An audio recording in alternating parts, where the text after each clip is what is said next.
Nagbabala ang Philippine National Police laban sa paglaganap ng AI-generated content at scripted video sa social media na maaaring magdulot ng maling pananaw laban sa kapulisan at kalituhan sa publiko.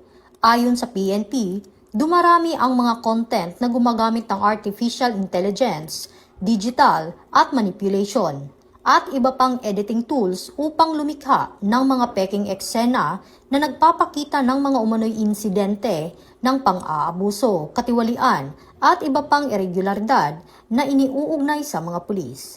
Binigyang diin ng pamunuan na ang ganitong uri ng nilalaman ay maaaring makasira sa tiwala ng publiko at magpalaganap ng misinformation, lalo na kung ang mga video ay ginawang magmukhang aktwal, lehitimo, at ganap sa tunay na presinto o police operation. Pinaalalahanan din ang publiko na maging mapanuri sa mga napapanood online at tiyaking beripikado ang pinagmumulan ng impormasyon bago ito paniwalaan o ibahagi.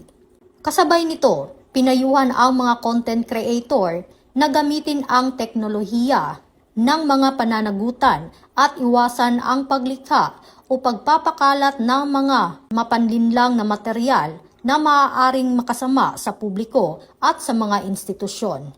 Hinihikayat naman ang mga mamamayan na agad i-report sa kinauukulan ang mga kahinahinalang video o post na posibleng bahagi ng misinformation o digital manipulation. Paalala ng PNP, ang teknolohiya ay dapat gamitin para sa tama at responsable nitong layunin, hindi para sa panlilinlang at pagpapakalat ng maling impormasyon.